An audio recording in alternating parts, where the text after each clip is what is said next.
Ray optics is an important topic in physics, particularly for those preparing for IIT, NEET examinations, and CBSE Class 12 boards. To help students master this topic, Ignited Minds has uploaded a series of videos on ray optics for Class 11 Maharashtra State Board syllabus, CBSE Class 12 Physics and IIT and NEET Physics. These videos cover various derivations and provide a deep knowledge explanation. As per physics, ray optics helps to study the reflection and refraction of light. The topic mainly covers the study of the behavior of light and how it travels in different mediums. In addition to this, it also holds importance in our daily life and technology. Keeping the importance of ray optics in mind, it has been included as a major topic in various competitive exams. The videos uploaded by Ignited Minds not only provide an in-depth understanding of the subject, but also explain the concepts in an easy-to-understand manner. Students who are preparing for IIT, NEET, and CBSE Class 12 boards can benefit greatly from these videos, and can cover the syllabus in detail, making the concepts stronger. Through this initiative, Ignited Minds aims to help students build a solid foundation in physics and excel in their examinations.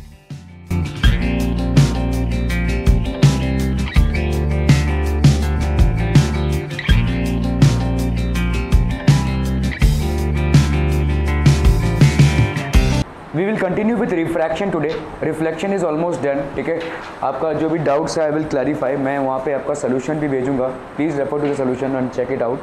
और अगर फिर भी नहीं समझ में आता तो we will do it. ठीक है, आपको जो सवाल मैंने कल कराए थे, कुछ सवाल लेफ्ट आउट थे, उनको भी प्लीज़ देखिएगा क्योंकि वो सोल्यूशन के साथ ही है उसमें. ठीक है, उस PDF में देखिएगा कि अगर नहीं समझ में आ रहा है, सिंपल एक ही होगा आपका 1/f = 1/u + 1/v.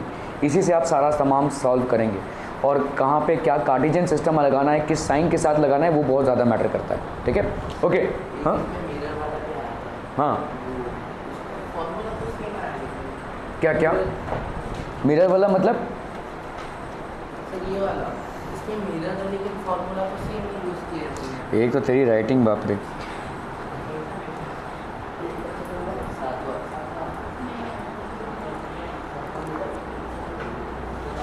An object is placed at a distance of 36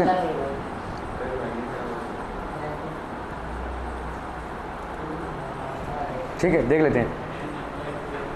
एक मिनट.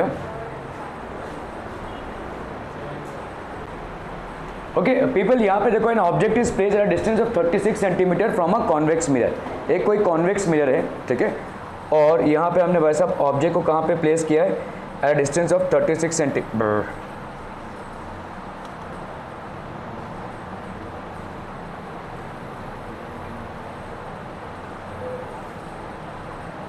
ठीक है, so here we have placed an object at distance of 36 centimetre from a convex mirror.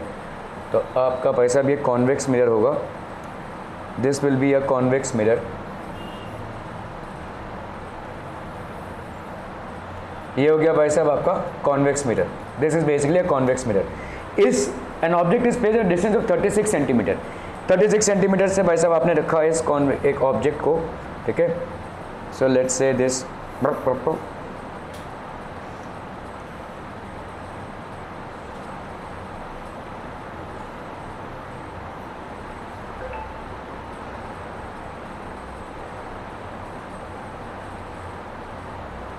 सो ये आपका भाई साहब 36 सेंटीमीटर पे है.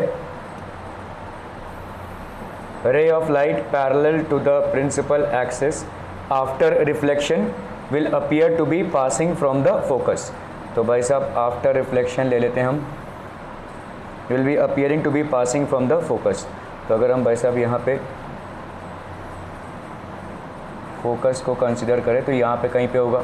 ठीक है, and a ray of light which appears, तो लेट्स से इसका फोकस है, ये इसका है भाई साहब फोकस. ठीक है, और लेट्स से ये है आपका भाई साहब सेंटर ऑफ कर्वेचर. सो सब जो समझ लो भाई साहब यहाँ पे है. तो सिचुएशन क्या हो रही है वो हम पहले डायग्रामेटिकली थोड़ा सा समझ लेते हैं. हालांकि डायग्राम बनाना आपके लिए ज़रूरी नहीं है इस सवाल में. ठीक है, ओके. तो यहाँ पे हम इसको देख रहे हैं centre of curvature. This is basically centre of curvature. So a ray of light which appears to be passing through the centre of curvature, ठीक है, centre of curvature, a ray of light which appears to be passing through the centre of curvature, ये वैसे centre of curvature से लेट से pass कर रहा है,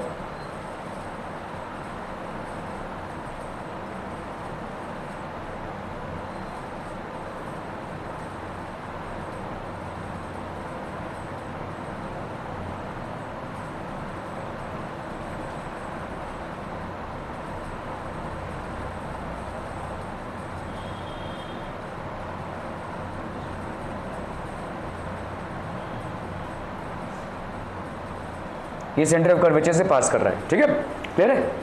A ray of light which appears to pass from the center of curvature after reflection is reflected by like this, ठीक है। A ray of light which is parallel to the principal axis after reflection passes like this, ठीक है। तो हमारा भाई साहब यहाँ पे क्या हो जाएगा, तो आपका इमेज कहाँ पे फॉर्म हो रहा है, image is getting formed here, ठीक है, image is getting formed here, clear है, क्लियर है, क्लियर है, are we clear on this one people, ठीक है। Okay, an object is placed at distance of 36 centimetre from a convex mirror. So आपका भाई साहब ये ऑब्जेक्ट है which is placed at distance of 36 centimetre from a convex mirror, ठीक है। तो आपका u का वैल्यू कितना हो जाएगा बोलो यहाँ पे, -36, u का वैल्यू हो गया भाई साहब -36 सेंटीमीटर, ठीक है।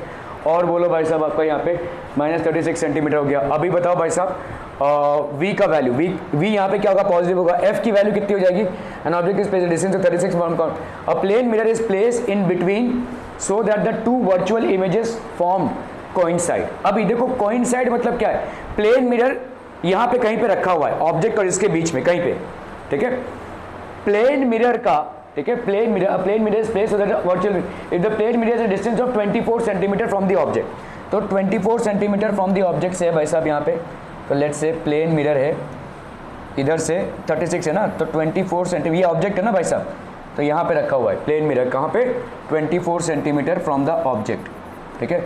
So this will be basically 24 centimetre, this is basically a plane mirror, ठीक है, ये एक प्लेन मिरर है ऑब्जेक्ट के भाई साहब 24 सेंटीमीटर आगे, तो इसका इमेज कहाँ पे फॉर्म होगा, इसका इमेज कहाँ पे फॉर्म होगा, प्लेन मिरर को छोड़ दो, सिर्फ एक अपना कॉन्वेक्स मिरर को छोड़ दो, इसका ऑब्जेक्ट कहाँ पे, इसका इमेज कहाँ पे फॉर्म होगा, कितना पीछे, एग्जैक्टली सेम डिस्टेंस पे। अरे प्लेन मिरर के बारे में सोचो, जितना ऑब्जेक्ट के सामने डिस्टेंस होता है उतना ही मिरर के पीछे डिस्टेंस होता है इमेज का, ठीक है। तो प्लेन मिरर कितने डिस्टेंस पे फॉर्म होगा, ये वाला डिस्टेंस कितना हो जाएगा, 36 - 24 दैट इज हाउ मच, 12, ये वाला डिस्टेंस भाई साहब कितना हो गया आपका, 12 है कि नहीं। तो ऑब्जेक्ट यहाँ पे है, प्लेन मिरर के कितने सामने हैं, 24, तो इमेज कहाँ पे बनेगा इसका, 24, मतलब और 12 सेंटीमीटर इधर है कि नहीं। सो this will B form 12 centimetre, यहाँ पे बन रहा है भाई साहब 12 सेंटीमीटर, ठीक है, और ये आपका है 12 सेंटीमीटर है कि नहीं। सो हम यहाँ पे क्या बोल सकते हैं, अरे बोलो ना बोलो, बच्चा पार्टी बोलो भाई साहब, ये हो गया 12 सेंटीमीटर, ठीक है। ये आपका फोकस यहाँ पे बन रहा है इमेज, ये इमेज है, देखो ए बी है, ये ऑब्जेक्ट का A डैश B डैश है, ठीक है, A डैश B डैश है, क्लियर है, ओके। तो अब बताओ भाई साहब कैसे करेंगे इसको, एक मिनट, हाँ एक मिनट भाई साहब, जस्ट वन मोमेंट, ओके, समझम। देखो पहले हम सिर्फ प्लेन मिरर को लेते हैं, ठीक है, प्लेन मिरर के जितने सामने ऑब्जेक्ट उतने ही पीछे इसका इमेज बनेगा। तो भाई साहब फॉर प्लेन मिरर, ठीक है, यहां पे क्या बोला गया है कि दोनों का मिरर इमेज का कोइंसाइड कर रहा है, मतलब एक ही जगह पे है, ठीक है। तो the image formed by the convex mirror and the image formed of the object by the plane mirror are coinciding, coinciding मतलब सेम पॉइंट पे, ठीक है, कोइंसाइडिंग मतलब सेम पॉइंट पे, है ना भाई साहब, सेम पॉइंट पे। For plane mirror image distance कितना हो जाएगा, image distance for plane mirror image distance will be how much, 24 centimetre, है ना, 24 centimetre, image distance will be 24 centimetre. Object distance और इमेज डिस्टेंस भाई साहब बराबर होगा प्लेन मिरर के लिए, है ना, because for plane mirror for plane mirror object distance is equal to image distance, है ना, object distance is equal to image distance. तो ये भाई साहब आपका सेम हो जाएगा। अब मुझे बताओ 24 सेंटीमीटर पीछे है इमेज डिस्टेंस, मतलब इस मिरर के 24 सेंटीमीटर पीछे, मतलब इस 24 में से 12 तो इधर आ गए, तो मतलब इस कॉन्वेक्स मिरर के कितने पीछे, 12, ठीक है। So therefore the image is formed, the image is 12 centimetre behind convex mirror, behind convex mirror, ठीक है कि नहीं, समझ में आ रहा है ये बात, ये समझ में आ रहा है। तो इसका मतलब ये वाला इमेज और कॉन्वेक्स मिरर ने जो इमेज बनाया दोनों भी सेम जगह पे हैं, तो इसका मतलब कॉन्वेक्स मिरर का v कितना हो जाएगा, कॉन्वेक्स मिरर का v कितना हो जाएगा, कितना होगा भाई साहब कॉन्वेक्स मिरर का v, 12 प्लस 12 है ना। So for convex mirror v is equal to 12 centimetre, ठीक है, क्लियर है। For convex mirror v is equal to 12 centimetre. Okay, u की वैल्यू कितनी है कॉन्वेक्स मिरर, 36, क्या माइनस, ठीक है, माइनस 36 सेंटीमीटर। तुमको यहाँ पे क्या निकालना है, find the radius of curvature, radius of curvature निकालना है, मतलब तुमको फोकल लेंथ निकालना है, ठीक है। तो आप क्या करोगे भाई साहब, 1/f is equal to 1/u plus 1/v। तो 1/f की वैल्यू कितनी हो गई, 1/u दैट इज -36, ठीक है, प्लस 1/12, ठीक है। सो 1/f, कुछ बोले, कुछ बोले, अच्छा तुम दोनों बात कर रहे हो, ओके। तो यहाँ पे कितना हो गया भाई साहब 36, ये हो गया 36, ये हो गया आपका -1, 12 3 36, 3 - 1 कितना हो गया 2/36, तो ये हो गया भाई साहब 1/18। तो 1/f इज इक्वल टू 1/18, तो f की वैल्यू कितनी हो गई भाई साहब 18 सेंटीमीटर, ठीक है। f की वैल्यू भाई साहब कितनी हो गई 18 सेंटीमीटर। क्लियर है, क्लियर है, क्लियर है पीपल, हम आर बी क्लियर। तो आपका फोकल लेंथ हो गया 18 सेंटीमीटर, रेडियस कितना हो जाएगा, find the radius of curvature.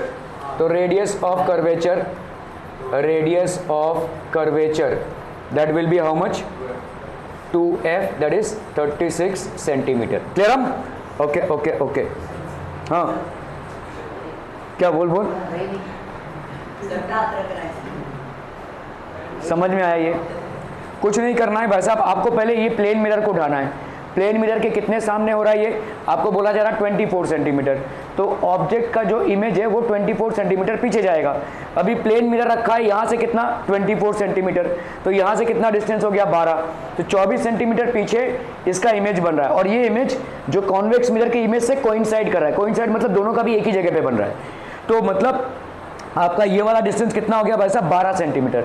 ये कैसे 12 आ रहा है, मतलब समझ में आ रहा है। तो कॉन्वेक्स मिरर के 12 सेंटीमीटर पीछे बन रहा है, मतलब v की वैल्यू कितनी हो जाएगी यहाँ पे 12, ठीक है, और u की वैल्यू ऑब्वियसली कितनी है भाई साहब -36। इससे आ जाएगा आपका फोकल लेंथ, फोकल लेंथ का डबल करेंगे तो आपका रेडियस ऑफ कर्वेचर। क्लियर है, are we clear, okay okay okay okay. So people in refraction we have studied that जब आपका रेयर मीडियम से डेंसर मीडियम पे, ठीक है, लाइट प्रोग्रेस करता है, when light moves from rare to denser medium, when light moves from rare to denser medium it bends towards the normal, ठीक है। सो ये क्या हो जाएगा भाई साहब, it bends towards the normal, it bends towards the normal, ठीक है। रेयर मीडियम में भाई साहब व्हेन लाइट ट्रैवल्स फ्रॉम, ठीक है, when light travels from air to, ठीक है, it will be bending towards the normal. तो आपका यहाँ पे हम क्या बोल सकते हैं, μ2i, this will B sin i by sin r, sin i by sin r। अभी यहाँ पे क्या है देखो, इंसिडेंट रे है और ये रिफ्रैक्टेड रे है, इंसिडेंट रे और ये रिफ्रैक्टेड है। तो अब when light is travelling from denser to rare medium, when light is travelling from denser to rare medium, तो आपका भाई साहब यहाँ पे क्या हो जाएगा μ1 2 that will be equal to sine, ये क्या हो जाएगा r बाई साइन i। ध्यान दो यहाँ पे refractive index of first medium with respect to second, यहाँ पे क्या है refractive index of second medium with respect to first है, ठीक है, ये आपका सेकंड मीडियम है और ये फर्स्ट है। यहाँ पे क्या है भाई साहब, ये वाला आपका क्या हो जाएगा रिफ्रैक्टिव इंडेक्स ऑफ आपका, ये आपका 1 है ना, ये आपका 2 है ना, सॉरी ये 2 है आपका और ये 1 है, तो यहाँ पे उल्टा लिखेंगे ना, refractive index of first medium with respect to second that will be sine r by i, ठीक है। कोई भी रे जो नॉर्मल होता है, ठीक है, वो विदाउट एनी डेविएशन जाएगा, नॉर्मल रे का भाई साहब कोई भी डिफ्लेक्शन नहीं होगा, क्लियर है? Normal ray will go as it is without any kind of deviation. Any ray which is incident at normal to the two intermediate surfaces will go pass undeviated. Okay, refractive index in terms of speed of light. तो speed of light के terms में भाई साहब refractive index क्या हो जाएगा? The refractive index of a medium may be defined in terms of the speed of light as follows. The refractive index of a medium for a light of given wavelength may be defined as the ratio of the speed of light in vacuum to its speed in that medium. तो refractive index भाई साहब क्या हो जाएगा? Refractive index is what? Refractive index is speed of light in vacuum upon speed of light in medium. ठीक है, speed of light in vacuum upon speed of light in medium. तो mu की value क्या हो जाएगी? Speed of light in vacuum upon speed of light in medium. ठीक है, refractive index of a medium with respect to the vacuum is called the absolute refractive index. Absolute refractive index. तो आप भाई साहब यहाँ पे क्या बोल सकते हैं? Refractive index in terms of wavelength. Since the frequency remains unchanged when light passes from one medium to another, therefore हम यहाँ पे क्या बोल सकते हैं भाई साहब? आपका म्यू का वैल्यू क्या हो जाएगा? C upon V. C आपका क्या हो जाएगा? Wavelength in vacuum into frequency in vacuum, है ना? Frequency in vacuum. Wavelength in vacuum into frequency in vacuum. ये क्या हो जाएगा भाई साहब? Wavelength in medium into frequency in medium. Frequency आपका चेंज नहीं होता है when light passes from one medium to another. ठीक है, when light passes from one medium to another, from one medium to another, when light passes from one medium to another, its frequency remains the same. Its frequency remains the same. इसका भाई साहब जो frequency होगा वो same ही रहेगा. Its frequency remains the same. When light passes from one medium to another, its frequency remains the same भाई साहब. ठीक है, तो इसीलिए देखो, क्योंकि आपका वेलोसिटी क्या होता है? वेलोसिटी होता है भाई साहब आपका wavelength into frequency. Wavelength into frequency. Velocity is wavelength into frequency. ठीक है, wavelength into frequency, wavelength into frequency. तो ये तो भाई साहब आपका कैंसिल हो जाएगा. तो इसका मतलब म्यू की वैल्यू क्या हो जाएगी? C by V, velocity of light in medium 1 upon velocity of light in medium 2. Here medium 1 is air, so velocity of light in air upon velocity of light in medium, that will be lambda V upon lambda m. ठीक है, तो wavelength of light in medium upon wavelength of light in air upon wavelength of light in medium. ठीक है, vacuum और air दोनों भी बोल सकते हैं. The refractive index of a medium may be defined as the ratio of the wavelength of light in vacuum to its wavelength or in that medium. ठीक है, समझ लो इसको भाई साहब ऐसे समझ लेते हैं हम. ठीक है, लेट्स से ये आपका इंटरफेस मीडिया है, इंटरफेस मीडिया, और ये है लेट्स से एक रे ऑफ लाइट. ठीक है, this is basically a ray of light. ये आ रहा है ऐसे और भाई साहब यहाँ पे है नॉर्मल. ठीक है, दिस इज बेसिकली नॉर्मल. और भाई साहब ये हो गया आपका रिफ्रैक्टेड रे. दिस इज बेसिकली रिफ्रैक्टेड रे. ठीक है, ये हो गया आपका I, ये हो गया आपका R. ठीक है, क्लियर है? तो रिफ्रैक्टिव इंडेक्स यहाँ पे क्या हो जाएगा? देखो, अगर ये एयर है, या एयर को हम वैक्यूम भी मान सकते हैं, एयर और वैक्यूम, और ये आपका भाई साहब मीडियम है. ठीक है, मीडियम मतलब एक ट्रांसपेरेंट मीडियम है, जो ग्लास भी हो सकता है, वाटर भी हो सकता है, it can be anything which is transparent. ठीक है, तो म्यू क्या हो जाएगा बोलो? Mu will be obviously sine I upon sine R. ठीक है, sine I upon sine R, जिसको हम क्या लिखेंगे भाई साहब? We can write this as velocity of light in air, velocity of light in air upon velocity of light in medium, velocity of light in medium. Velocity of light in air को हम लिखते हैं C, velocity of light in medium हो गया V. ठीक है, C की value क्या होती है भाई साहब? Lambda into frequency. ठीक है, लैम्डा इंटू फ्रीक्वेंसी. तो लैम्डा ऑफ एयर और वैक्यूम, लैम्डा ऑफ एयर और वैक्यूम अपॉन वेलोसिटी यहाँ पे कितनी हो जाएगी? लैम्डा ऑफ मीडियम, है ना, lambda of medium into frequency. आपको मालूम है भाई साहब फ्रीक्वेंसी चेंज नहीं होती है. ठीक है, फ्रीक्वेंसी को हम F भी लिख सकते हैं, या हम ऐसे भी लिखते हैं. ठीक है, ऐसे भी लिखते हैं. So frequency doesn't change with medium. Frequency भाई साहब डजेंट चेंज विथ मीडियम.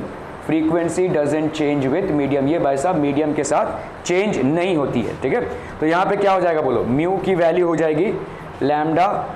ठीक है, एयर और वैक्यूम, लैम्डा एयर और vacuum into frequency upon lambda medium, ठीक है, इनटू फ्रीक्वेंसी। कैंसलम, तो यहाँ पे हो गया भाई साहब म्यू लैम्डा एयर और वैक्यूम, ठीक है, अपॉन लैम्डा मीडियम, ठीक है, ये हो गया भाई साहब आपका mu. This will be basically mu. Clear है? Are we clear on this one people? हम समझम ओके। तो ये हो गया आपका भाई साहब lambda of this upon this. किसी भी हिसाब से आपको क्वेश्चंस पूछे जा सकते हैं, इस पे हो सकता है, इस पे हो सकता है, या इस पे भी हो सकता है, या इस पे भी हो सकता है when we are talking about refraction. ठीक है, आर वी क्लियर? कोनो डाउट? नहीं, बहुत बढ़िया भाई साहब, बहुत बढ़िया जा रहे हैं। ठीक है, so the refractive index of a medium may be defined as the ratio of wavelength of light in vacuum to its wavelength in that medium. Refractive index of a medium may be defined as the ratio of wavelength of light in vacuum to its wavelength in that medium. Are we clear on these things people? हम बहुत बढ़िया भाई साहब, बहुत बढ़िया। ठीक है, okay. तो आपका भाई साहब factors on which the refractive index of a medium depends, किन किन फैक्टर्स पे रिफ्रैक्टिव इंडेक्स आपका डिपेंड करेगा? What are the factors on which it will depend? Nature of the medium. आपका भाई साहब नेचर ऑफ द मीडियम क्या है? ठीक है, what is the nature of the medium, मतलब कितना डेंस है, डेंसिटी कितनी ज़्यादा है। जितनी ज़्यादा डेंसिटी होती जाएगी उतना ज़्यादा स्पीड ऑफ लाइट कम होता जाएगा। ठीक है, so nature of the medium obviously. Wavelength of the light use, कौन सा वेवलेंथ ऑफ लाइट आप यूज़ कर रहे हैं? क्या या नॉर्मल लाइट यूज़ कर रहे हैं, रेड लाइट यूज़ कर रहे हैं, या भाई साहब ग्रीन लाइट यूज़ कर रहे हैं? इस वेवलेंथ पे डिपेंड करेगा। आपने देखा ना भाई साहब, यहाँ पे वेवलेंथ पे डिपेंड कर रहा है कि नहीं? ठीक है, it will depend upon the wavelength. तो आप बोल सकते हैं यहाँ पे भाई साहब it will depend upon the nature of the medium, wavelength of light use. Temperature का इफेक्ट क्या होता है?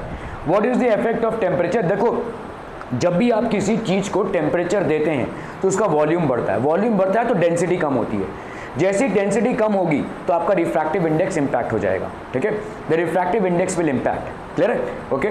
Nature of the surrounding medium. ठीक है, सराउंडिंग मीडियम का नेचर क्या है? मतलब आपका भाई साहब एयर से सराउंडेड है, पानी से सराउंडेड है, इन तमाम चीजें, ये आपका थियोरेटिकल है। इन चार चीजों पे भाई साहब आपका refractive index of the medium will depend. ठीक है, it may be noted that refractive index is a characteristic of the pair of the media. हमेशा पेयर रहेगा। जैसे अगर मैं बोलूं कि भाई साहब रिफ्रैक्टिव इंडेक्स ऑफ वाटर, ठीक है, वाटर, लेट्स से अगर मैं बोलूं भाई साहब 1.003, ऐसे बोल दिया मैंने। ठीक है, इसका मतलब क्या है? यहाँ पे पेयरिंग मीडियम क्या है? एयर और वाटर, एयर और वाटर। ठीक है, मतलब एयर आपका मीडियम 1 और वाटर आपका मीडियम 2। क्या ये समझ में आ रहा है?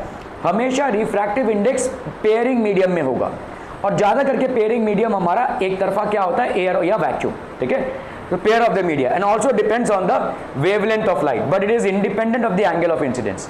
रिफ्रैक्टिव इंडेक्स का एंगल ऑफ इंसिडेंस से कोई लेना देना नहीं है।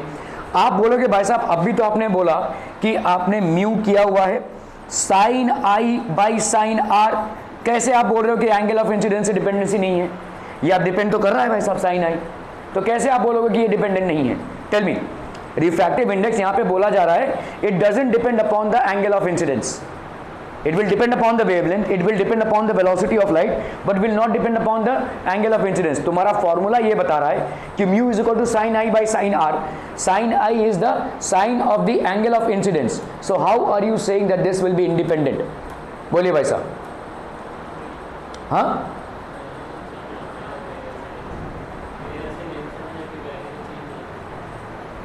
नहीं, that is not the exact answer. हाँ, नहीं, sine I by sine R है। आपको यहां पे देखो स्टेटमेंट क्या बोला जा रहा है? Also depends upon the wave, independent of the angle of incidence. Why is it independent of the angle of incidence? क्योंकि साइन आई जैसे जैसे चेंज होता रहेगा ये साइन आर भी चेंज होता रहेगा। ये आपका एक कांस्टेंट है। For a pairing media it will be a constant. तो जिस तरह से आपका साइन आई अगर आप चेंज करोगे तो साइन आर भी ऑटोमेटिकली चेंज हो जाएगा। ठीक है, समझ में आ रहा है ये? समझ, are we clear on this one people? जैसे अगर मैंने बोला कि भाई साहब दो मीडियम्स हैं, लेट्स से मीडियम 1 है और मीडियम 2 है, रिफ्रैक्टिव इंडेक्स या इन दोनों के बीच में भाई साहब कितना आ रहा है? लेट्स से 0.5 आ रहा है। ठीक है, तो अभी देखो sine I by sine R कैसा होगा? चलो sine I by sine R अगर हम ऐसा ले रहे हैं, ठीक है, sine I by sine R 0.5 है, तो इसका वैल्यू 1/2 हो सकता है, इसका वैल्यू भाई साहब 2/4 हो सकता है, इसका वैल्यू भाई साहब 4/8 हो सकता है, इसका वैल्यू भाई साहब 8/16 हो सकता है, इसका वैल्यू 3/6 भी हो सकता है। ये सारे वैल्यूज ले सकता है क्योंकि सबका वैल्यू क्या आ रहा है? 1/2 आ रहा है। तो जिस तरह से आपका आई चेंज होगा उस तरह से साइमल्टेनियसली आर भी चेंज हो जाएगा। आई चेंज हुआ तो उसी प्रोपोर्शन में आपका आर भी चेंज हो जाएगा, आई चेंज हुआ तो उसी प्रोपोर्शन में आपका आर भी चेंज हो जाएगा, ठीक है, ठीक है। So it is independent of the angle of incidence, angle of incidence कुछ भी रहने दो, it is independent of it. Are we clear on this one people? हम okay okay okay. So cause of refraction of light, ये भाई साहब क्यों होता है? Light travels with different speeds in different media, अलग अलग मीडियम में लाइट की स्पीड अलग अलग है, ठीक है, लाइट की स्पीड अलग अलग मीडियम में अलग अलग है। सब देख रहे हैं तेरे को, मैं भी नहीं, सब लोग मुंह मुड़ के देख रहे हैं तेरे को। हो गया, नक्काशी हो गई भाई साहब, एम्ब्रॉयडरी कर रहे हैं आप, है ना। So light travels with different speeds, light travels with different speeds, ठीक है, इन डिफरेंट मीडिया, अलग अलग मीडियम्स में लाइट की स्पीड अलग अलग है, ठीक है। द बेंडिंग ऑफ लाइट और refraction occurs due to the change in speed of light as it passes from one medium to another. तो जैसे ही लाइट भाई साहब एक मीडियम से दूसरे मीडियम में एंटर कर रहा है, द बेंड, इट का बेंडिंग फिनोमिना होगा, ठीक है। So as light passes from one medium to another, ठीक है, when light passes from one medium to another, when light passes from one medium to another, it undergoes a change in velocity, और इसी के लिए भाई साहब refraction हो जाएगा. Larger the change in the speed of light as it passes from one medium to another, the more is the bending due to refraction. ठीक है, जितना भाई साहब चेंज होगा उतना भाई साहब आपका बेंडिंग कॉज होगा. The Snell's law of refraction is mu two 1, this will be equal to sine I by sine R, और इसकी वैल्यू क्या हो जाएगी, velocity of light in medium 1 upon velocity of light in medium 2. ठीक है, velocity of light in medium 1 upon velocity of light in medium 2. ठीक है, okay. तो from the above equation we can note the following results. आपका भाई साहब अगर V1 V2 से ज़्यादा है, ठीक है, V1 आपका V2 से ज़्यादा है, मतलब क्या हो जाएगा, velocity of light in medium 1 is more than velocity of light in medium 2. तो आपका भाई साहब यहाँ पे वैल्यू क्या आएगा, भाई साहब 1 से ज़्यादा होगा, it will be greater than 1, है कि नहीं भाई साहब, इसकी वैल्यू. मतलब यहाँ पे क्या हो गया, न्यूमरेटर डिनोमिनेटर से ज़्यादा हो गया ना, V1 V2 से ज़्यादा है, तो आपका भाई साहब ये क्या आ जाएगा, म्यू की वैल्यू 1 से ज़्यादा आ जाएगी, है ना, ऑब्वियसली बात है, ये 1 से ज़्यादा आ जाएगी. Are we clear on this one people? तो साइन आई की वैल्यू साइन आर से ज़्यादा, ठीक है, या आई की वैल्यू आर से ज़्यादा. क्यों? क्योंकि साइन एक इंक्रीजिंग फंक्शन है.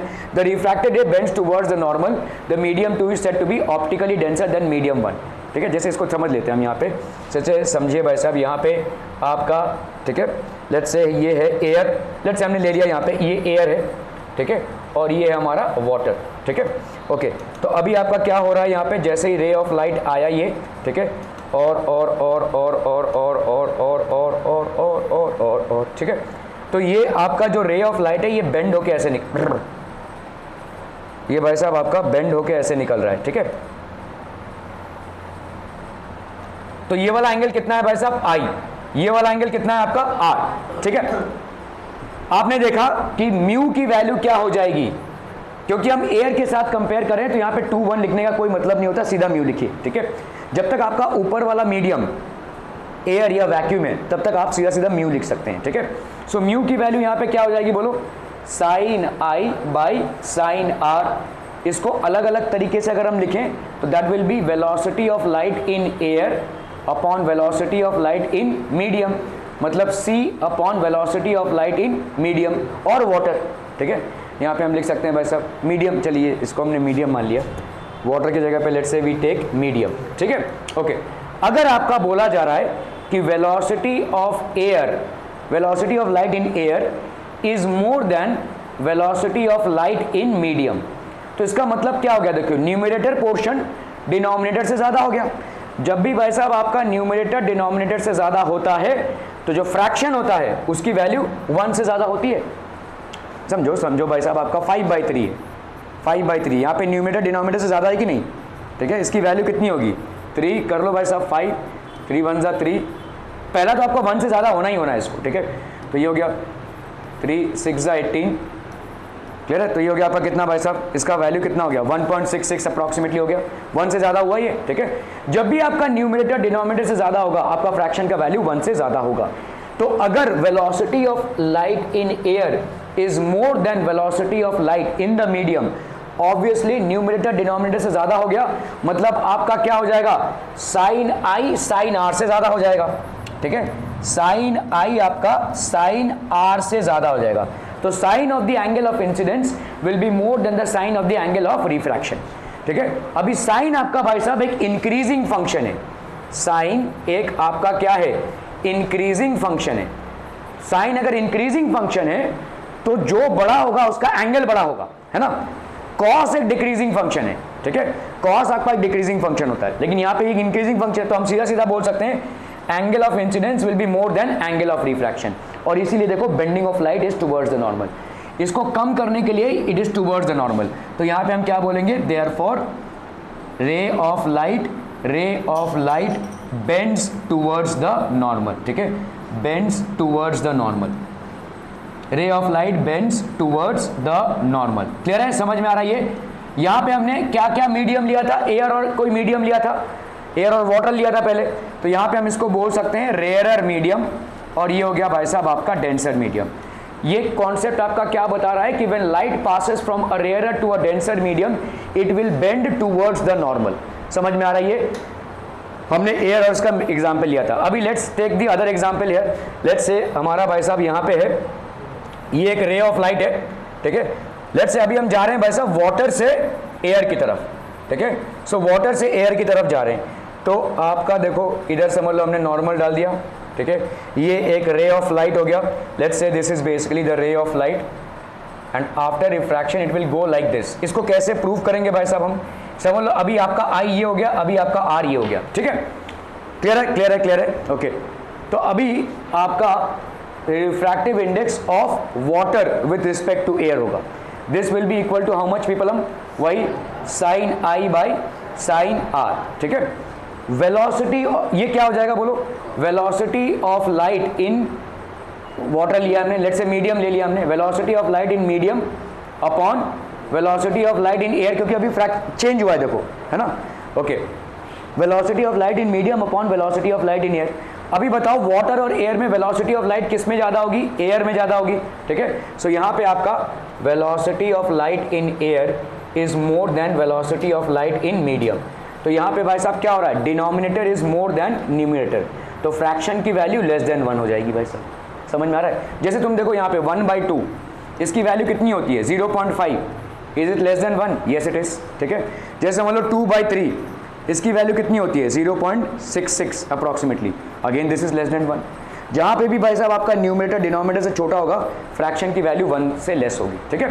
तो यहाँ पे भाई साहब फ्रैक्शन की वैल्यू लेस देन 1, ठीक है, इसका मतलब क्या हो जाएगा, देखो यहाँ पे भाई साहब डिनोमिनेटर आपका क्या है, denominator is more than numerator, ठीक है। तो साइन आई की वैल्यू यहाँ पे क्या हो जाएगी, साइन आर से लेस हो जाएगी, साइन आई की value less than sine R हो गई।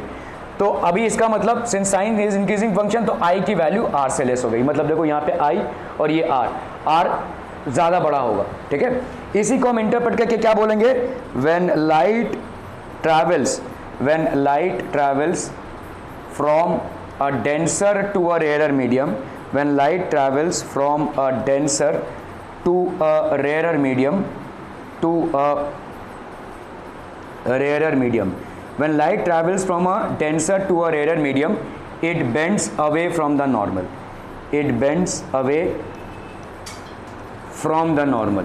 ठीक है, it bends away from the normal, when light travels from a denser to a rarer medium it bends away from the normal। यही है भाई साहब, ठीक है, क्लियर है, are we clear on this one people, any doubts out here, कोनो doubt है, बहुत बढ़िया भाई साहब, बहुत बढ़िया, ठीक है। सो यहाँ पे देखा when V1 is less than V2, ठीक है, तो ये आपका लेस देन हो जाएगा साइन आई, साइन आर से लेस हो जाएगा, आई आपका आर से लेस हो जाएगा, ठीक है।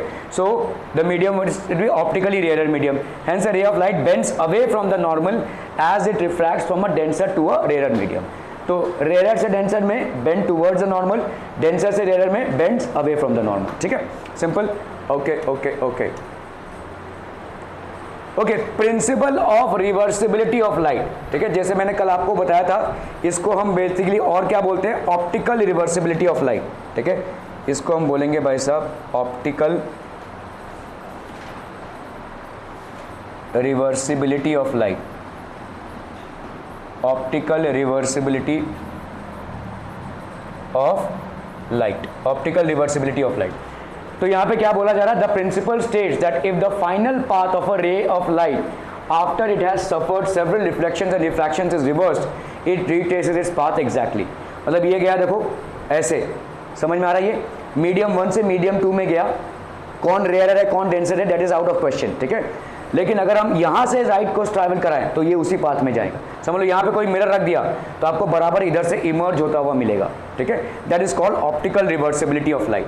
तो यहाँ पे समझ लो एंगल ऑफ इंसिडेंस क्या दिया हुआ है आपका आई, ठीक है। एंगल ऑफ रिफ्रैक्शन ये क्या दिया हुआ है भाई साहब आपका आर। तो आप बता सकते हैं sine I by sine R is refractive index of medium 2 with respect to refractive index of medium 1.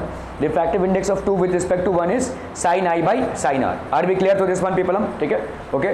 Angle of refraction यहाँ पे क्या हो जाएगा, C B dash N, C B N dash है भाई साहब आपका आर, ठीक है।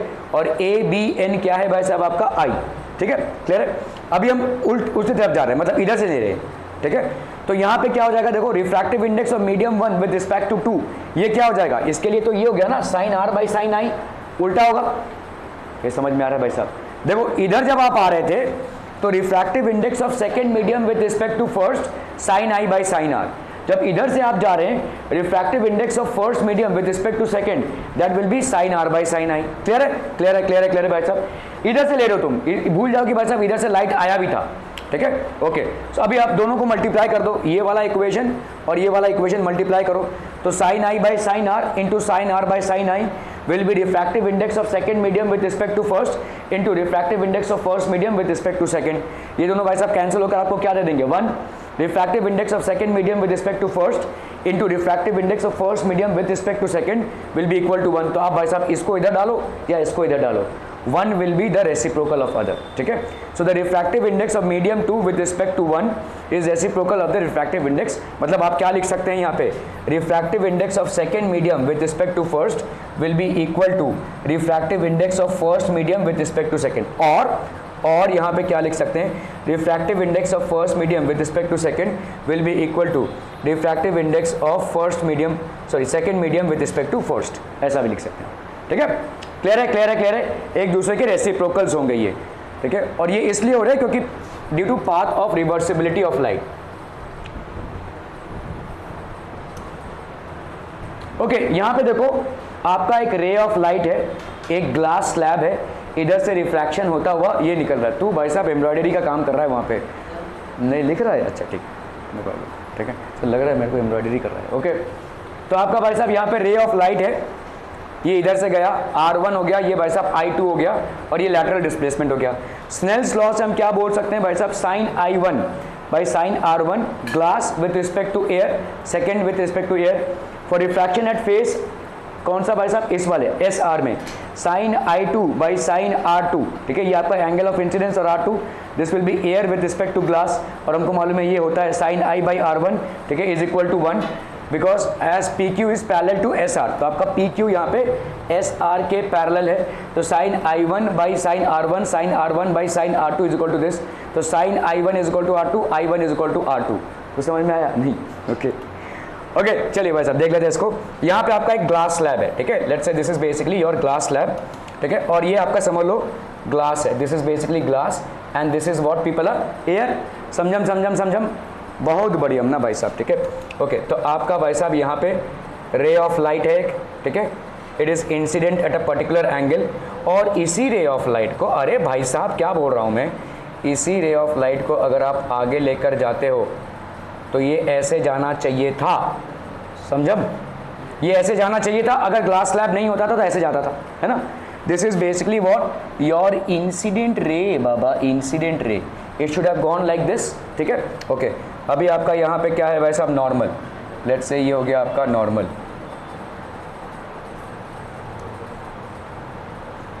ये हो गया आपका नॉर्मल, ठीक है, ये हो गया आपका नॉर्मल पीपलम। यहां पे इसका क्या हो जाएगा भाई साहब, रिफ्रैक्शन, क्योंकि light is entering from a rare to a denser medium, है ना। तो लेट्स से ये वाला एंगल हमारा होता है क्या, रिफ्रैक्शन। तो चलिए इसका हमने डाल दिया I1, इसका हमने डाल दिया R1, ठीक है, क्लियर है, सिंपल, समझ में आ रहा है ये भाई साहब। एयर से ग्लास में आया है तो it will bend towards the normal. अभी ग्लास से एयर में जा रहा है, मतलब डेंसर से रेयर में जा रहा है, तो it will bend away from the normal. ठीक है, चलिए भाई साहब अभी हम करते हैं इधर एक नॉर्मल डाल देते हैं इधर। ठीक है, तो इधर क्या हो जाएगा भाई साहब, अरे ओ हेलो क्या भाई क्या हो जाएगा, ये हो जाएगा भाई साहब। ठीक है, क्लियर क्लियर क्लियर भाई साहब, ये हो गया आपका इमर्जेंट रे।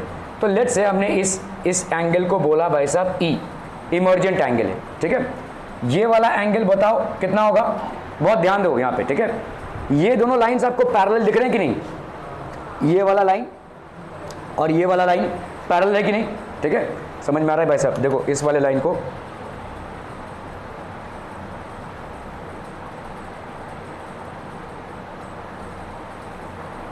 ये दोनों लाइंस पैरेलल हैं कि नहीं भाई साहब, ये देखो क्यों पैरेलल हैं, ये 90 बना रहा है इसके साथ, ये 90 बना रहा है इसके साथ, है ना, तो ये पैरेलल होंगे। और कभी भी दो पैरेलल लाइंस में देखो, ये दो पैरेलल लाइंस है, आपने ट्रांसवर्सल वाला चीज देखा है। ठीक है, तो ट्रांसवर्सल में ये वाला एंगल और ये वाला क्या होता है भाई साहब, इंटीरियर ऑल्टरनेट एंगल्स होते हैं, these are basically interior alternate angles. तो अगर ये R1 है, Z फॉर्म करता हुआ भाई साहब, Z उल्टा Z सीधा Z के पॉकेट्स बराबर। ठीक है, ये Z फॉर्म कर रहा है, ये वाला एंगल और ये वाला एंगल बराबर होगा, इसी तरह से ये वाला एंगल और ये वाला एंगल बराबर होगा, तो ये उल्टा Z फॉर्म कर रहा है, देखो उल्टा Z। तो ये हो गया R1, तो ये हो गया भाई साहब कितना आपका R1 है कि नहीं, ये R1 है, तो ये वाला भाई साहब कितना हो गया आपका R1। Are B clear clear clear on this one people, हम ये हो गया आपका R1। If this is R1 that this is also R1। Clear clear clear clear people, हम ये हो गया भाई साहब आपका इमर्जेंट रे, इमर्जेंट रे। और ये हो गया आपका क्या भाई साहब, लैटरल शिफ्ट। ठीक है, this will be your lateral shift, इसको हम बोलते हैं लैटरल शिफ्ट। ठीक है, जिसका कैलकुलेशन हम करेंगे अभी बाद में। ठीक है, ओके, पहले हम देखते हैं भाई साहब ये इमर्जेंट एंगल की वैल्यू कितनी हो जाएगी। ठीक है, ओके, इस पे आते हैं, देखो इस पे। ठीक है, तो यहाँ पे क्या बोलेंगे, रिफ्रैक्टिव इंडेक्स ऑफ, नहीं पहले ये देख लो, glass with respect to air, second medium with respect to first, इस वाले की बात कर रहे हैं हम। ठीक है, तो क्या हो जाएगा बोलो, sign I1 upon sign R1 है कि नहीं भाई साहब। ठीक है, क्लियरम विपलम, ओके।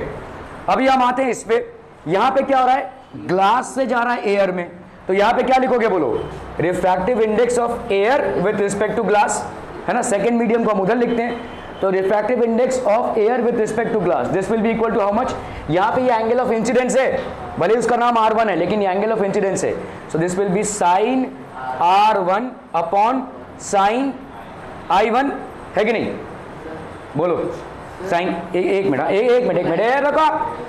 ठीक है, तो ये हो जाएगा भाई साहब साइन R1 और साइन E। हाँ बोलो, साइन E1 पहले है ना, नहीं ना चाचू, देखो angle of incidence upon angle of refraction है, पहले इसको समझो, ये समझ में आ रहा है। Second medium with respect to first, angle of sine of angle of incidence upon angle of refraction. इधर आओ, इधर तुम्हारा इससे इधर जा रहा है, तो ग्लास तुम्हारा फर्स्ट मीडियम हो गया और एयर तुम्हारा सेकंड मीडियम हो गया। फर्स्ट मीडियम में तुम्हारा एंगल ऑफ इंसिडेंस क्या है, R1 है। ठीक है, भले ही वो रिफ्रैक्शन एंगल लेकिन R1 है, और सेकंड मीडियम में तुम्हारा क्या है, E, तो ये क्या हो जाएगा, sine R1 by sine E। Clear है क्लियर है क्लियर है people, are B clear on this one people, हम ओके। तो अभी बताओ भाई साहब, अभी हमको मालूम है कि refractive index of glass with respect to air that is equal to 1 by, ठीक है, ये कितना हो जाएगा भाई साहब, AG है कि नहीं, ये हम पढ़ चुके हैं भाई साहब, है ना। Refractive index of second medium with respect to first will be equal to 1 by refractive index of first medium with respect to second. ठीक है, तो आप भाई साहब यहाँ पे, तो इसको अगर हम इधर इसका दोनों का रेसिप्रोकल ले लें, ठीक है, तो यहाँ पे क्या हो जाएगा बोलो, 1 बाई, नहीं इसका तो है ही, हम इसका रेसिप्रोकल ले लेते हैं ऊपर वाले का। ठीक है, ऊपर वाले का अगर हम रेसिप्रोकल लेंगे, ठीक है, टेकिंग रेसिप्रोकल्स क्या हो जाएगा बोलो, 1 by mu AG, this will be equal to sine R1 by sine I1। ठीक है, क्लियर है, are we clear on this one people, okay. तो A म्यू G इंटू, हमने इसके साथ इंटू कर दिया, लेट्स से 1 बाई म्यू, नहीं हमको करने की भी जरूरत नहीं थी, खैर है ना, इसको कुछ करने की ज़रूरत नहीं थी, आई एम सो सॉरी। इसको अगर हम भाई साहब रेसिप्रोकल ना भी लें, ठीक है, ये भाई साहब क्या हो जाएगा, देखो इसको अगर हम देखते हैं तो हमको मालूम है, we know that G this, इसका वैल्यू कितना हो जाएगा बोलो, इसका मतलब क्या हो जाएगा, अगर मैं लिखूँ 1/, इसका उल्टा करूँ तो 1/, आ जाएगा कि नहीं, 1/μ, यहाँ पे क्या हो जाएगा a और g, है कि नहीं, 1/μ a g, इधर सेम रहेगा भाई साहब, साइन I1/sin R1, क्योंकि हमको मालूम है म्यू ये g a is equal to 1/μ a g, है ना, तो वही किया हमने, देखो g mu a, refractive index of glass with respect to air, ये आपका इनवर्स 1/a g। हाँ बोलो भाई साहब क्या हो जाएगा, क्यों कंफ्यूज हो रहा है, देखो ये वाला तुम्हारा पहला था, पहले को हमने सिर्फ इस तरह से लिखा है, इसका रेसिप्रोकल है ना, ये इसका रेसिप्रोकल है 1/μ a g, बाकी सब चीजें सेम ही है, ठीक है, तो पहले वाले का हमारा ये हो गया, है ना, पहले वाले इक्वेशन का ये हो गया, और दूसरे वाले का भाई साहब क्या था, ये वाला था, देखो दूसरे वाले का, ठीक है, इन दोनों को भाई साहब कर दो मल्टीप्लाई, ठीक है, मतलब आपका 1/μ, ठीक है, a और ये g into mu G A, this will be equal to how much, sine I1 by sine R1 into sine R1 upon sine E, है कि नहीं, साइन E, ठीक है, ये साइन R1 और साइन R1 कैंसिल हो जाएगा, ठीक है, ओके, और ये वाला भी तो कैंसिल हो जाएगा, देखो यहाँ पे a म्यू जी है, a म्यू जी है, ये दोनों कैंसिल हो गए, तो 1 is equal to sine I1 upon sine E, है कि नहीं, ठीक है भाई, साइन E बचा नीचे और साइन I1 ऊपर बचा, क्या हो गया, ठीक है, ओके, तो अभी आपका भाई साहब क्या हो जाएगा, this will be sine I1 is equal to कितना हो गया बोलो, साइन E, दोनों साइन बराबर, तो इसका मतलब क्या हो जाएगा, I is equal to E, मतलब ये वाला एंगल भी आपका क्या हो जाएगा, एंगल I हो जाएगा, ठीक है, ये E ये आपका I के बराबर हो जाएगा, क्लियर है, क्लियर है, क्लियर है, तो इसका मतलब ये वाला एंगल आपका हो गया I, clear clear clear. So आपका यहाँ पे देखो I1 is equal to R2, 10 emergent ray CD, तो अगर ये दोनों रे भाई साहब आपके पैरेलल हो जाएंगे ना भाई साहब, देखो ये वाला अगर आपका E हो रहा है और ये वाला I है, तो ये दोनों आपके क्या हो जाएंगे, पैरेलल हो जाएंगे, ठीक है, ये वाला जो इमर्जेंट रे, क्योंकि ये आपका कॉरेस्पॉन्डिंग एंगल्स हो रहा है ना, देखो ये वाला लाइन पैरेलल और ये वाले दो लाइंस पैरेलल, तो इनके बीच में जो एंगल्स बन रहे हैं वो अगर आपके इक्वल है, देखो कैसा बन रहा है, ये दो लाइन पैरेलल और ये दो लाइन पैरेलल, यहाँ पे एक लाइन और भाई साहब आपका यहाँ से एक लाइन, ठीक है, तो यहाँ पे बोला जा रहा है कि ये वाला एंगल और ये वाला एंगल बराबर है, तो ये वाला एंगल और ये वाला एंगल अगर बराबर है, ठीक है, तो इसका मतलब क्या हो जाएगा, ये दोनों लाइंस क्या हो गए आपके पैरेलल होने चाहिए, तभी तो जाकर ये बराबर हो पाएंगे, क्योंकि ये क्या बना रहे हैं, कॉरेस्पॉन्डिंग एंगल्स बना रहे हैं, और अगर कॉरेस्पॉन्डिंग एंगल्स बराबर होते हैं तो लाइंस क्या हो जाएंगे, parallel, the lines will be parallel, ठीक है, तो आपके ये दोनों लाइंस क्या हो जाएंगे, ये वाला लाइन और ये वाला line, this will be parallel, so the incident ray, therefore हम बोल सकते हैं भाई साहब incident ray and emergent ray are parallel, incident ray and emergent ray are parallel, clear है, are we clear on this one people, हम ठीक है,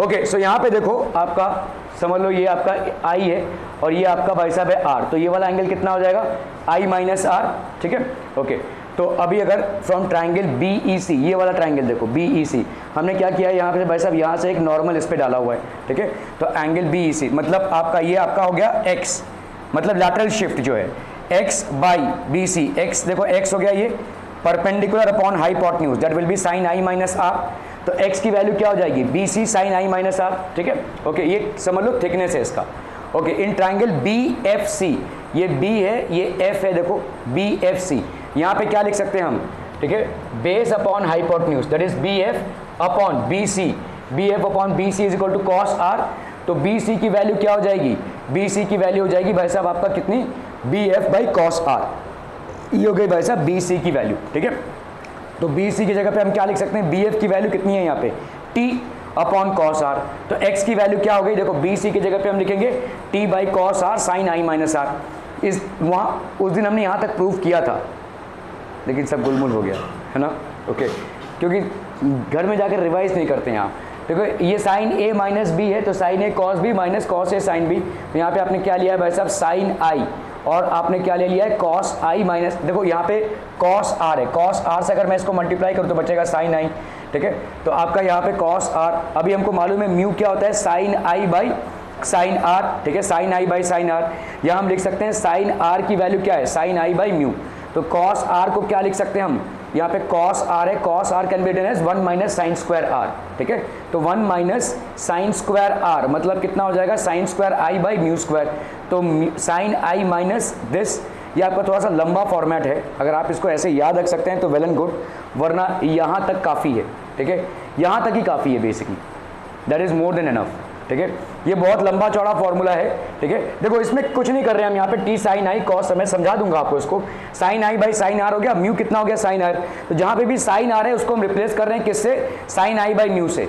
तो कॉस आर की वैल्यू कितनी हो जाएगी, इससे साइन आई कॉस आई, यहाँ पे साइन आई, देखो sine I by mu, mu नीचे गया 1 माइनस साइन स्क्वायर, तो ये हो गया भाई साहब आपका कितना, ये टी साइन आई बाहर आया, ठीक है, साइन आई बाहर 1 minus cos I mu square sine square by, चलिए कर देते हैं भाई साहब। ओके यहाँ पे है आपका भाई साहब क्या क्या क्या, एक glass slab, let's say this is your glass slab, ठीक है, and we have a ray of light here, this is basically the ray of light.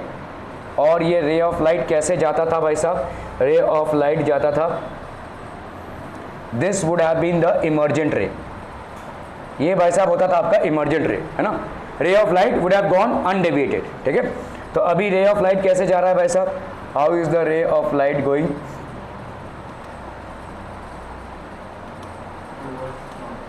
क्या बोल रहे हैं, टूवर्ड्स नॉर्मल, बहुत बढ़िया भाई साहब। सो this will be passing towards the normal, ठीक है, इसको पूरा ही ड्रॉ करना पड़ेगा यार शे।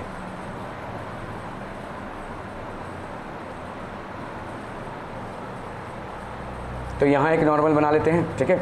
और ये रे ऑफ लाइट जाएगा भाई साहब कैसे, रे ऑफ लाइट जा रहा है टुडुंग टुडुंग टुडुंग, ये भाई साहब गया रे ऑफ लाइट टूवर्ड्स नॉर्मल, ठीक है। ओके यहाँ पे भी यहाँ पे एक नॉर्मल ड्रॉ कर लेते हैं भाई साहब, अरे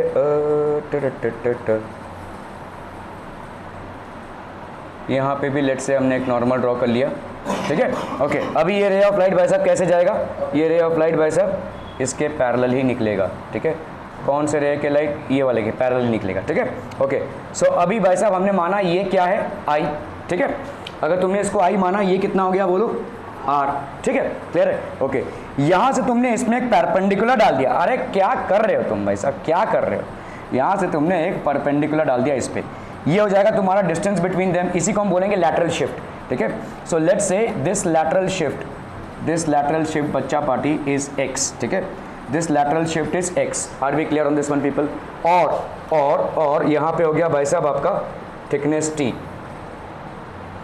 ये हो गया भाई साहब आपका थिकनेस टी, ये हो गया लैटरल शिफ्ट एक्स, और ये हो गया आपका कितना, थिकनेस टी, स्लैब का थिकनेस हो गया भाई साहब टी, क्लियर है, क्लियर है। ओके अभी हम आते हैं भाई साहब ये वाले ट्रायंगल में, देखो ये वाले कौन से, ये वाले ट्रायंगल में, लेट्स से हमने यहाँ पे नाम दे दिया ए, ये पॉइंट हो गया ए, जिस चीज़ों से हमको मतलब है बी, लेट्स से हो गया सी, और ये हो गया भाई साहब आपका डी, और कोई पॉइंट से मतलब है फिलहाल तो नहीं है, ठीक है।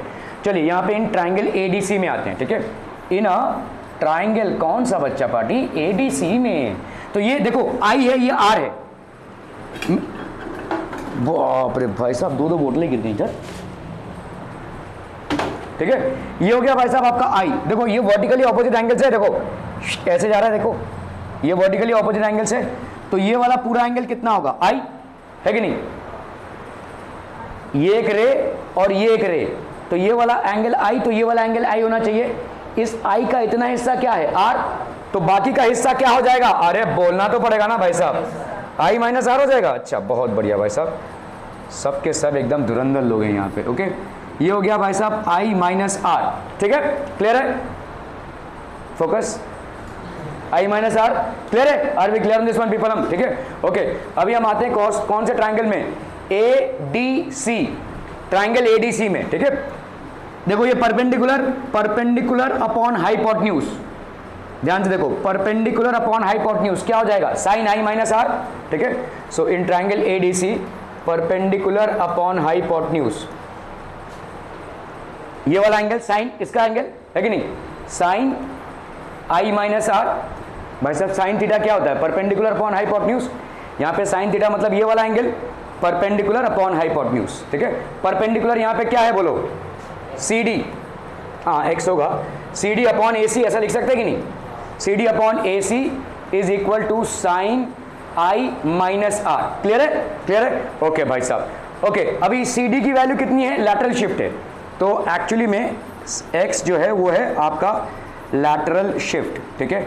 लैटरल शिफ्ट मतलब क्या होता है, ओरिजिनल इंसिडेंट रे, ठीक है, ओरिजिनल इंसिडेंट रे, या हम इसको बोल सकते हैं अनडिस्टर्ब्ड इंसिडेंट रे। अगर ये नहीं होता था स्लैब तो वो सीधा जाता था। Original incident ray and emergent ray, ये दोनों भाई साहब क्या होंगे, एंड इमर्जेंट रे। ये आपका देखो ओरिजिनल इंसिडेंट रे, ठीक है, और ये आपका भाई साहब इमर्जेंट रे, इन दोनों के बीच में डिस्टेंस, ठीक है। These are obviously what, parallel. Parallel क्यों है, क्योंकि हमने प्रूफ किया देखो इसके पहले ही कि आई और ई बराबर होता है, तो ये दोनों पैरेलल हो गए। तो इनके बीच के डिस्टेंस को हम बोलते हैं, इनके बीच के डिस्टेंस को हम बोलते हैं lateral shift. This is known as lateral shift. So the distance between the incident ray and the emergent ray is known as the lateral shift. Are B clear on this one people. तो ये lateral shift है। तो आपका बताओ यहाँ पे C D मतलब क्या हो गया, एक्स, सी डी मतलब हो गया भाई साहब आपका एक्स, और A C upon A C is equal to sine I minus r, ठीक है, क्लियर है। तो ए सी की वैल्यू भाई साहब, ए सी को इधर ले लो, तो ए सी की वैल्यू कितनी हो गई, एक्स, या आप इसको ऐसे भी लिख सकते हैं, एक्स की वैल्यू भाई साहब कितनी हो जाएगी, ए सी साइन आई माइनस आर, ठीक है। तो एक्स की वैल्यू कितनी हो गई बोलो, A C sine I minus r. Are B clear on this one people. इस ए सी को इधर ले लिया ना, ठीक है, ए सी को इधर ले लिया, ओके। अभी हम आते हैं इस वाले ट्राइंगल में, बच्चा पार्टी इस वाले ट्राइंगल में आते हैं। कौन से वाले ट्राइंगल में भाई साहब, ये वाले ट्राइंगल में। इन ट्राइंगल, कौन सा triangle, A B C, in triangle A B C क्या हो जाएगा बोलो यहाँ पे, परपेंडिकुलर अपॉन, देखो बेस अपॉन हाइपोटेन्यूज, ठीक है। तो A B by A C, base upon hypotenuse, this will be equal to कितना, कॉस आर, है कि नहीं। Base upon hypotenuse is equal to cos R. Base क्या है आपका, ए बी अपॉन हाइपोटेन्यूज, ये परपेंडिकुलर है ना, base upon hypotenuse is equal to cos R. क्या ये समझ में आ रहा है भाई साहब।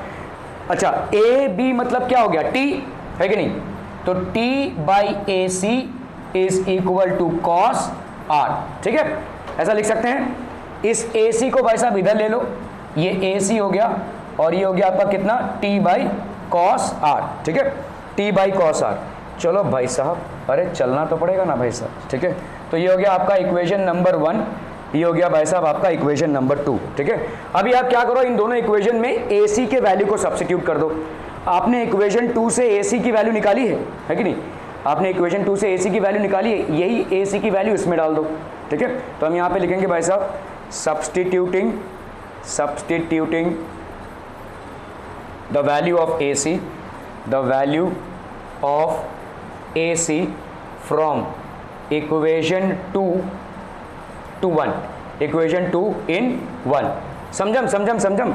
तो यहाँ पे क्या हो जाएगा बोलो, x is equal to, AC की जगह पे क्या लिख सकते हैं बोलो, t बाई कॉस आर, है ना, इंटू साइन आई माइनस आर। समझ में आ रहा है ये, ठीक है, ओके। तो ये आपका मुख्य इक्वेशन है, समझे कि नहीं भाई साहब। ये काफ़ी है जानना, अगर आप बहुत इंटेलिजेंट हैं तो, और अगर आप नहीं हैं तो थोड़ा आगे जाना पड़ेगा, है ना, ठीक है। तो आपका भाई साहब यहाँ पे इसको तोड़ना पड़ेगा, क्योंकि आपके अलग अलग वैल्यूज़ में सवाल बनते हैं, ठीक है, तब आप कंफ्यूज होंगे भाई साहब। ये आपका काफ़ी है, ठीक है, डेरिवेशन जानना बहुत ज़रूरी होता है, तो ये डेरिवेशन के लिए काफ़ी है। But now we will consider, देखो साइन ए माइनस बी कितना होता है बच्चा party, sine A minus B होता है आपका sine A cos B minus cos A sine B. तो आपका यहाँ पे क्या है भाई साहब, sine I minus R, that will be sine I cos R minus cos I sine are, ठीक है, समझ में आता है भाई साहब, ठीक है।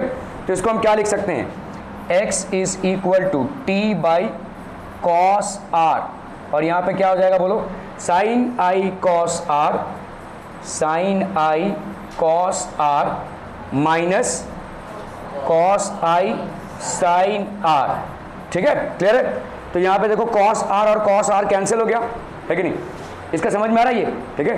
तो अगर मैं इसके साथ मल्टीप्लाई करूँ, t को मैंने बाहर ही रखा है, यहाँ पे cos r और cos r कैंसिल, तो कितना हो गया बोलो, sin i, ठीक है, माइनस यहाँ पे देखो cos r है और sin r है, इसको क्या लिख सकते हो बोलो, cos i sin r by cos r कितना हो जाएगा, tan r भी लिख सकते हो तुम, ठीक है। कहाँ से, हाँ तो कटा ना, cos r से cos r कटा तभी तो sin i बचा। यहाँ पे कटने लायक कुछ है क्या भाई साहब, देखो cos r से ना cos i कटेगा और ना sin r कटेगा, तो आप यहाँ पे लिखोगे cos i sin r by cos r, ठीक है।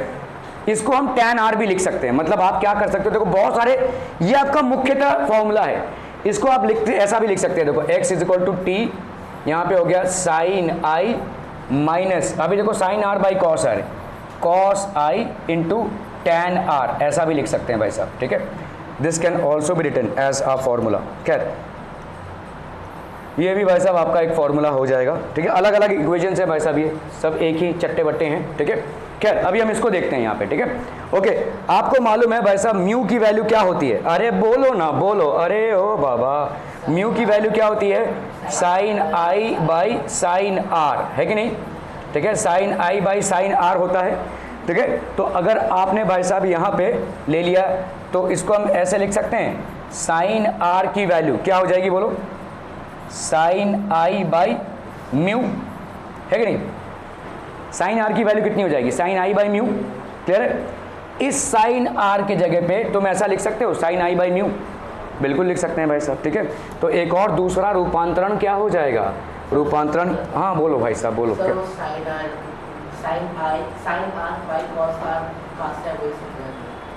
तुमको अभी तक नहीं समझा Dutt, okay. Sine R by cos R कहाँ से आ रहा है, अरे चाचू देखो ना, 1 बाई कॉस आर को तुम इससे मल्टीप्लाई करो, तो मल्टीप्लाई करेंगे ना, देखो t बाई कॉस आर है, t बाई कॉस आर है, इंटू कर रहे हो क्या, साइन आई कॉस आर के साथ, माइनस एक बार ये इसके साथ मल्टीप्लाई होगा, एक बार इसके साथ मल्टीप्लाई होगा, तो ये हो गया t by cos R into cos I sine R. अब कर लो भाई साहब, क्या आ जाएगा, देखो यहाँ पे कॉस आर मर गया, तो यहाँ पे कितना आया, t साइन आई, ठीक है। और यहाँ पे क्या आ जाएगा बोलो, t और कितना आया देखो, cos I sine R by cos R, ठीक है। तो ये t को बाहर निकाल लो, तो t को बाहर निकाल लिया तो कितना आ गया, sine I minus cos I sine R by cos R, वही आ रहा है देखो, cos I sine R by cos R, ठीक है, क्लियर है। मल्टीप्लाई करना है और कुछ नहीं। तो ये देखो यहाँ पे म्यू की वैल्यू है, हमारा साइन आर का वैल्यू कितना आया है, साइन आई बाई म्यू, जहाँ जहाँ भी साइन आ रहा है उसको हम रिप्लेस कर सकते हैं। तो इस इक्वेशन में हम क्या लिख सकते हैं बोलो, इस इक्वेशन में हम लिख सकते हैं, we can write it as x is equal to T sine I minus cos i, इस साइन आर की जगह पे क्या लिख सकते हो, साइन आई बाई म्यू, ठीक है, म्यू नीचे चला जाएगा, म्यू और ये हो गया आपका क्या, कॉस आर। क्या ये समझ में आ रहा है भाई साहब, ठीक है, ओके। ये एक रूपांतरण हो गया भाई साहब, रूपांतरण ही रूपांतरण है भाई साहब, ठीक है। बहुत सारी चीजें लिख सकते हो आप, अरे कट कैसे होगा चाचा, बाहर निकलेगा कॉमन होकर, ठीक है। तो यहाँ पे आप यहाँ पे x इज इक्वल टू, ये साइन आई है और ये साइन आई है, तो यहाँ पे क्या लिख सकते हो बोलो, t साइन आई बाहर आ गया, 1 माइनस, ठीक है, cos I by mu cos R लिख सकते हैं भाई साहब ऐसा, ठीक है। Can be write this as, ठीक है, ओके। तो ये आपका साइन आई हो गया। अभी देखो साइन आई की जगह पे हम क्या लिख सकते हैं, देखो अगर हम यहाँ पे लिख सकते हैं कि कॉस आर जो है वो साइन आई के टर्म्स में लिख सकते हैं, या कॉस आर को साइन आर के टर्म्स में लिख सकते हैं भाई साहब, कैसे हो जाएगा, देखो यहाँ पे किया गया है, कॉस आर की वैल्यू को देखो आपका यहाँ पे sine square theta plus cos square theta, identity use कर रहे हैं हम, 1 होता है, तो यहाँ पे अगर मैंने साइन स्क्वायर आर लिया प्लस कॉस स्क्वायर आर लिया तो ये 1 होगा, है कि नहीं, ठीक है। तो कॉस स्क्वायर आर की वैल्यू कितनी हो जाएगी, 1 माइनस साइन स्क्वायर आर, तो कॉस आर की वैल्यू कितनी हो जाएगी, under root of 1 minus sine square R, ठीक है। यहाँ पे डाल दो भाई साहब, x की वैल्यू कितनी हो गई, t साइन आई, ठीक है, t साइन आई 1 माइनस यहाँ पे हो गया आपका cos i upon under root of, ये म्यू है भाई साहब देखो बाहर, ठीक है म्यू, और यहाँ पे क्या है बोलो 1 माइनस साइन स्क्वायर आर, क्या ये लिख सकते हैं भाई साहब हम, ठीक है 1 minus sine square R, clear है, कॉस आर की जगह पे आप लिख रहे हैं इसको, ठीक है 1 minus sine square R, okay okay okay, ये देखो भाई साहब आपने लिखा है यहाँ पे 1 माइनस साइन स्क्वायर आर, अरे हाँ यार यहाँ पे म्यू भी तो है, अच्छा म्यू को अगर हमको अंदर लेना है तो देखो जैसे हमारा म्यू बाहर है तो इस म्यू को अगर हम अंदर लें, ठीक है इस म्यू को अगर हम अंदर ले लेते हैं तो यहाँ पे क्या हो जाएगा, देखो म्यू स्क्वायर हो जाएगा, चलिए म्यू को ऐसा भी रख सकते हैं, तो mu square minus sine square i, और यहाँ पे हो गया देखो टी साइन आई है 1 माइनस कॉस आई, ठीक है, तो भाई साहब यहाँ पे